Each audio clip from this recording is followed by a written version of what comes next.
Greetings, fellow Gorehounds, and welcome back to a Blood Splattered vlog. I'm the Horror Guru. And I'm Count Jackula. And today we're going to talk about friendship. Friendship! A black cringe comedy from writer-director Andrew DeYoung. This movie is about a character named Craig, played by Tim Robinson, who befriends a cool meteorologist that lives next door, played by Paul Rudd. But unfortunately, their friendship eventually goes south because Craig is a narcissistic weirdo who doesn't understand human interactions. And Austin, his neighbor, is a charming and charismatic phony who doesn't realize that all the cool shit he's teaching Craig is gonna lead Craig down really dark and bad paths because Craig doesn't understand anything. He is weird and awkward and kind of dumb. Yeah, so basically he's any character that Tim Robbins has played in, like, I Think You Should Leave. 100%. This feels like a weird remake of another Paul Rudd comedy called I Love You Man, which was a romantic comedy, a bromantic. Yeah, a bromantic comedy about a guy who befriends another guy, and then the structure of the movie is structured like a romantic comedy. This movie takes a very similar premise, but has it go down this weird, like, dark psychological route. Hey, kitty, hold on a minute. Hey, buddy. Hey, buddy. Cat off screen. Sorry about that. Sorry about that.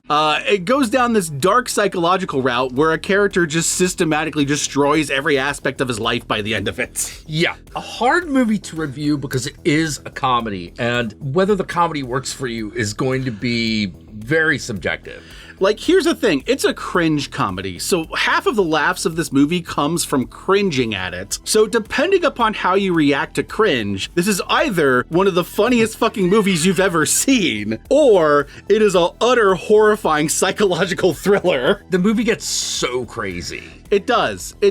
And yet, I feel like it could have gone a little crazier at times. Well, we never, like, abandon all reality. We don't. Even though it's an A24 film, we stick very strictly to reality. Yeah. Even though the character of Craig is so, like, disconnected from reality that it's almost hard to believe he exists in the world he exists in. Yes. In particular, I had a hard time buying that he was married to his wife. Yeah, exactly. Because I constantly just kept going, like, how did his wife see anything in this guy? He's such, like, a weird narcissist. Like, every character that's around Tim Robinson, you're wondering why they're around him anymore. Yeah, exactly. In some ways, the movie almost reminds me a little bit of The Cable Guy, though not as outlandish as The Cable Guy. But just that, like, one character obsessing over another character and just making his life worse. I will say this, no one dies in this movie. Surprisingly, no one gets killed. But given the tone of the movie and the way things transpire, at every turn, I was waiting for someone to just get shot in the head. Yeah. I was waiting for it to turn into a bloodbath at any moment. I know it's because I'm a horror guy, but also just the vibes of the movie was giving that off. Yeah. Oh, God, the last scene. Oh, man. We'll talk about that in the spoiler section because the movie has a weird... It's a really weird ending. It's a happy ending for the character, but from the perspective of the audience, it's not a happy ending at all. It did end perfectly, though. I was also surprised at how much this movie, because when I saw the trailer, I first thought, like, oh, that's a weird, like, remake of I Love You Man. But then when I was watching the movie, some of the story beats, like the fact that, like, the meteorologist is, like, forming a band is very similar to I Love You Man and the Rush tribute band that they form in that movie. Yes. Now, granted, in this case, the meteorologist already has a band and it's been going for a while, and they kind of form a band over the course of I Love You Man, so it's a little different. It's just Paul Rudd is playing the Jason Segel role in this one. Yes. As opposed to the Paul Rudd role, which is Craig, who isn't playing the Paul Rudd role. He's playing a completely different character. Yeah, there's a lot of similarities with that film. It does. They would make a great, like, double feature, but I would watch this one last.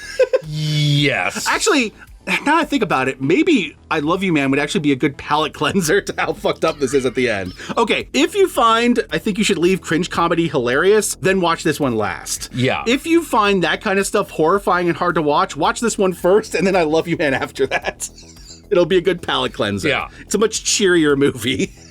But yeah, I thought this movie was hilarious. My only real complaint about the movie is I wanted it to get, like, fucking weirder. Like, in particular, there's a point in which he, like, takes some drugs. Yeah. And there's a drug trip. And the drug trip in the movie, we'll talk more about it in the spoiler section, is not as weird as I wanted it to be. No, I was really hoping it would just completely, go off into the ocean. I thought like the A24 was going to take over at that point, because this is an A24 film with an A24 tone, despite the fact that it's a comedy. So I was expecting that when that was going to happen, we were just going to completely go off the rails. Yeah. But it actually still stayed on the rails. It was very restrained, and I was surprised at that. This movie gets weird in certain aspects. So like saying it's restrained is like relative. It's restrained for this movie. Yeah. This movie compared to any other movie is not restrained. We're just watching this one guy just make like bad decision after bad decision. He's the bad decision dinosaur. Yeah, he is bad decision dinosaur. He just can't not make the worst decisions possible. And he'll take like good life advice that his friend gives him, even though his friend doesn't actually live that advice because he's a big phony. Yeah. He basically, everything he does is an act in order to, get along in the world and get ahead in the world. The main character still takes it and twists it in the worst way possible. Yeah, like at one point they like go picking mushrooms. And so the guy eventually like wants to relive picking mushrooms with this guy. So he and his son just go out to the fucking swamp and pick like random ass mushrooms. He picks some poisonous mushrooms and gets fucking sick from it. That is a small example of what happens throughout this entire movie. Oh yeah, I forgot to mention this plot element about the wife. The wife recently recovered from cancer. So like she recovered from what she thought was going to be her deathbed. Yeah. And then all this movie happens. And even still, you're sitting there wondering, what was he like during your recovery? Because if he was anything like this, it must have been miserable. Shout out to Kate Mara, who plays the wife. She does a great job playing the wife in this movie, even though I have no idea why this character is with him. Yeah. And still, you feel bad for Craig because she's so obviously cheating on him. Oh, God. We never get any, proof that she was physically cheating on him, but there was definitely some mental cheating going on there. That's a technicality. That's a technicality at that point. When you see how far it actually goes, you're like, all right, whether or not you actually fucked is a technicality at this point. But can you blame her? Have you seen this man? I did see that. Yeah, yes. I mean, I get it. Even his day job, he's a piece of shit. He's a marketing manager for tech products and helping them with the marketing of their addictive programs. Yeah, their addictive programming. Yeah. He's literally there to sell addiction as a positive thing, which is brought up multiple times in the movie. Yeah. So the guy's a miserable piece of shit with a miserable job. And he's shitty at that too. And he's bad at it. Which also makes you wonder how he got so high up in that company. Oh, God. I love the breakdown he has when they have to do the account. The mayoral campaign. Yeah. Anyone tell you you're a big fat asshole and everyone hates you. And the thing is, the reason why he does that is because the band that Paul Rudd's character, Austin, has a song that's a big fuck you to the mayor. Yeah. And so, that's a great example of something that character did, and Craig then took and used it to sabotage his own life and his job and his career. I thoroughly enjoyed this weird-ass movie, but I'm warning you right now, for half of you, it's going to be the funniest movie of the year. For the other half of you, it's going to be one of the more horrifying movies of the year. Yeah, well, the weirdest thing is that it was advertised in front of a bunch of horror movies in theaters. And so we thought it was going to be a horror movie. The trailer makes it look like a horror movie. It does. And the weird part is, I say that, but it's not like the tone of the trailer was different from the movie. The movie still had that tone. Yeah. It's just, it was more overtly a comedy when we actually saw it. Yeah, when you actually saw it, you're like, oh wait, that character didn't die. Wait. Yeah. You know? All you needed were a couple of bodies. This would come in a horror movie easy. 100%. All it needed was for him to just kill someone in the last act, and this would have been a psychological horror movie through and through. Yes. Yes. An American Psycho. American Psycho, yeah. Or something like that. Even lamer American Psycho. Lamer American Psycho for a lamer America. So why not? The American Psycho we deserve, really. Yeah. So, Friendship was in theaters. It's now currently available on demand streaming. I think it's currently on HBO Max right now. If you have HBO Max, you can go check it out there. And with that said, my fellow Gorehounds, let us move on to the spoilers.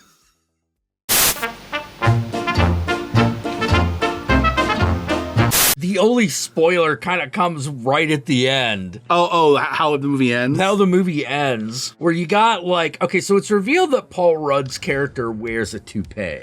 Yes. You know, but it's a very well-disguised toupee, so you only notice it when it comes off. And the only person who saw that come off was Craig. Yeah. And he makes Craig promise, don't tell anyone. He has him do this at a point in which they're at odds with each other. Yeah. Like, they hate each other at this point. Or at least, Craig still loves Paul Rudd, but Paul Rudd don't love Craig. Yeah. And at the end of the movie, he breaks into Paul Rudd's house, into Austin's house, with a gun, holds everyone hostage because he wants to be a part of their friend group again, and he doesn't think it's cool that they kicked him out of it. Yeah. Because he punched Paul Rudd too hard. Yeah, but it really wasn't because he punched him too hard. Well, he sucker punched him. Yeah, that was part of it. He sucker punched him. That was a problem. But his whole weird, awkward apology was the thing that really fucking does it. He is an energy vampire from What We Do in the Shadows. Yes. He enters the conversation, and all energy in the conversation, zoop, gone. Dead. So he's just a vibe killer, and so they don't want him around anymore. So he holds them all hostage at the end. And in the middle of the frenzy of like the cops arriving and everyone freaking out and him firing the gun, not hitting anybody, but firing the gun, Paul Rudd's toupee comes off. And Craig notices it before anyone else does and tells him to put the toupee back on, so he does. So at the end of the movie, when he's being arrested by the cops and thrown in the cop car, he is watching as Paul Rudd is talking to the cops, and he like reminisces this fake version of the movie where everything went right. Essentially, where the movie was I Love You, Man. Yeah. And then after his hallucination, Paul Rudd, when the cop walks away, turns to Craig and winks at him. The wink that he's been doing throughout the movie early on when they were friends. Right, when they were friends. And the main character smiles and the movie ends. Yeah. Like he got his friendship back. But mind you, he is going to jail. He's going to jail for a little bit. For holding people hostage with a gun. And you could probably argue attempted murder given that the gun went off at one point. Yeah. So. And this is not even getting into him losing his wife in the fucking sewer. Yeah, so one of the things that he takes from Paul Rudd's character and goes in a completely wrong direction with is Paul Rudd's character takes him on an adventure at one point. They go and they break into the sewer system, and then through the sewer system, they break into Town Hall. So he decides, when his marriage is on the fucking outs, to try to take his wife on this adventure. Despite her protest the entire time, like, we're gonna break in there. No, we can't break in. No, we can't go in there. And at one point he like yells at her and she like walks off. He goes to follow her and can't find her anymore. Yeah, she has somehow vanished. In the sewer system. So the fire department has to come, and one of the things about the movie is that her ex that she used to be with before him was a firefighter. Yep. So one of the firefighters looking for her is her ex. This movie is not a pure horror movie, so the wife is found and she is saved. Great experience for her to realize that she needs to get rid of Craig. She needs to get away from Craig. Though not before, like, an example of this movie's kind of weirdness. She describes having an orgasm while stuck in the sewer system. And this was her realization that she and Craig shouldn't be together because she had a better orgasm alone in the dark, scared in the fucking sewers than she ever had with him. Weirdly enough, she comes back to him by the end of the movie because he buys her a car. I shit you not. That happens at one point. Though I don't know how much longer she's going to be with him now that he's going to go to jail at the end for kidnapping and all that shit. And trashing the car he bought her. This movie really is an extended I think you should leave sketch. Yeah. But at the end of the day, it is about friendship. Yeah. He does it all for friendship. Yep. He buys that drum set that he cannot fucking play and annoys his family with for friendship. Yep. Thematically, the title is correct, and the movie does have a reoccurring theme. It's just weird as shit. The dream sequence when he takes the drugs. Oh my God. The drug trip sequence. And it's just like him going to Subway. Yeah, and that's it. It felt that's like... That's his big truth. It felt to me like they got like some sort of Subway marketing deal, and then Tim Robinson was just like, I'll show you how we're gonna do that marketing deal. How's your trip, man? I got ripped off! Oh man, I was expecting it to be weirder. Yeah. That drug trip. Yeah. But part of the joke that it wasn't as weird, so I guess it makes sense. It worked. It worked. Drug trips can't all be, but I am your father, Jables. I wish you were my dad, Sasquatch. You're right.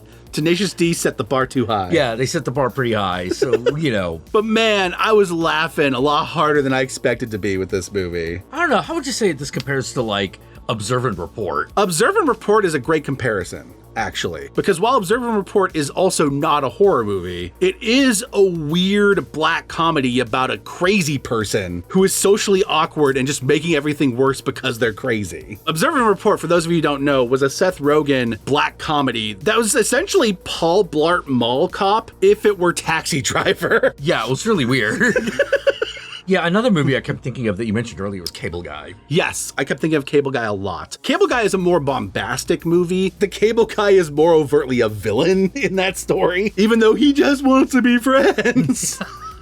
Like, he's actively doing shit to ruin the guy's life for not getting with him. Whereas this character is, like, accidentally ruining people's lives along the way. Yeah, like almost like he doesn't know better. Like, there's something Machiavellian about the Cable Guy. This character can't think past, like, step 2 of a plan. Yeah.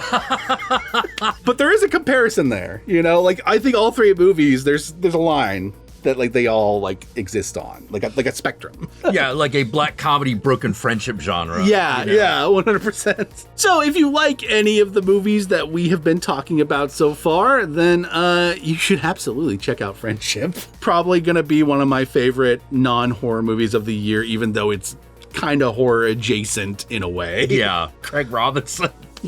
Tim Robinson. Okay, Jack just fucking hit upon something that's been bugging me this entire fucking review we've been doing. I've been trying so hard not to make that mistake. Yeah. Because Craig Robinson, funny comedian, but not Tim Robinson. But Tim Robinson is playing a character named Craig, so goddamn it. It's so easy to make that mistake. Where can they find you, Count Jackula? You can find me here on this thing called YouTube. I stream at 7 p.m. Pacific Standard Time most weekends. And you can also follow me by looking me up at Count Jackula on Blue Sky. I spend many hours on Instagram hoping that I'll see something that I'll be interested in, but then I just hate life. And you will too. For you, like me, are addicted to the social media, which gives you worthlessness and feelings of inferiority at every fucking turn. Oh my God! What about you? Y'all know me, I'm the Horror Guru. You can find me on various social media platforms, but these days I primarily use Blue Sky, so follow me on there. Be sure to like, comment, and subscribe, and don't forget to ring that notification bell so you're notified of my videos immediately upon their upload. And if you'd like to help out either of us more directly, be sure to check out our Patreon pages, and remember, if you decide to go the Patreon route, even $1 a month can go a long way, but we will certainly accept more. And with that said, my fellow Gorehounds, I want you to comment below, and be sure to comment below using the hashtag Golden Gun? Golden Gun. Because in the end, it was indeed done by the man with the golden gun. Yep. Use that hashtag below, that way I know, that way Jack knows, that way the whole world knows that you know of the golden gun. And if you don't know of the golden gun, go watch Friendship.